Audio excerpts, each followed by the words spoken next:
ആയിപ്പോ ഇതാണ് നമ്മളെ അത് ചേട്ടാ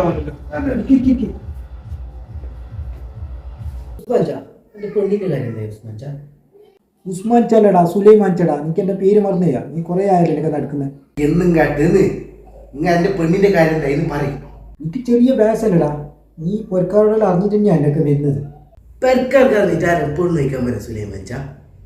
നിങ്ങൾ എന്ത് പറയുന്നേന്ന് ഇപ്പൊ ഞാൻ എന്റെ ഡയറി നോക്കുന്നേ. നോക്ക്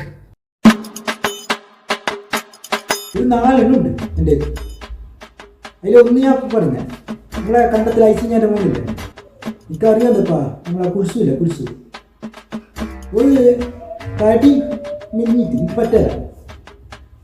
പിന്നെ ഞരമ്പ് വരാൻ തോന്നുന്നു.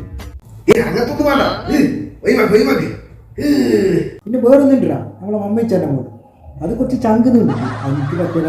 ഈ ചങ്ക് ഈ ചക്കര കോയിനെ പോത്തൊന്നും ഞമ്മക്ക് വേണ്ടപ്പാ. എനിക്ക് ഞാൻ വേറെ നോക്കാം. ഇപ്പൊ ഈ 2 ഞാൻ പറഞ്ഞത് ഒരു വേറെ 2 ഉണ്ടല്ലോ എന്റെ കസ്റ്റഡിയിൽ. അതിന് നമുക്ക് ഏതെങ്കിലും നമുക്ക് നോക്കാലോ.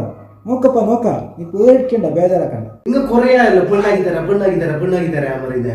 ഇപ്പൊ പെണ്ണാക്കി തരുന്നല്ല ചങ്ക് പൊളിഞ്ഞത്, കൊക്കിന്റെ അടി പൊളിഞ്ഞത്, പിന്നെ കാല് പൊളിഞ്ഞത്, പിന്നെ മറ്റേ നടു പൊളിഞ്ഞതല്ല നിങ്ങൾക്ക് സെറ്റ് ആയി തരുന്ന എനിക്ക് പണി നല്ലൊന്നും ഇല്ലിച്ചാ. ഇനി എന്ത് കളിക്കുന്നേ? ഞങ്ങക്ക് പെട്ടെന്ന് പെണ്ണ് സെറ്റ് ആയി തരണം. പെണ്ണ് പെട്ടെന്ന് വേണം. ഈ പെണ്ണാക്കുന്നതിലെല്ലാം പറഞ്ഞുകൊണ്ടല്ലോ അത്ര ജബർദസ്തായിട്ട് ചെയ്യേണ്ടതല്ല. അതിനെല്ലാം കുറച്ച് നേരം സമയമെല്ലാം ഉണ്ട്. ഇത് അങ്ങോട്ടും ഇങ്ങോട്ടും നോക്കിയിട്ട് കണ്ടിട്ടെല്ലാം ചെയ്യേണ്ടതാണിത്. നീ ഇങ്ങനെ തിരക്കാക്കുന്നുണ്ടെങ്കിൽ ഏതെങ്കിലും ഒരിക്കലും കൊണ്ടുപോയി എന്നാ അതേ പറ്റും.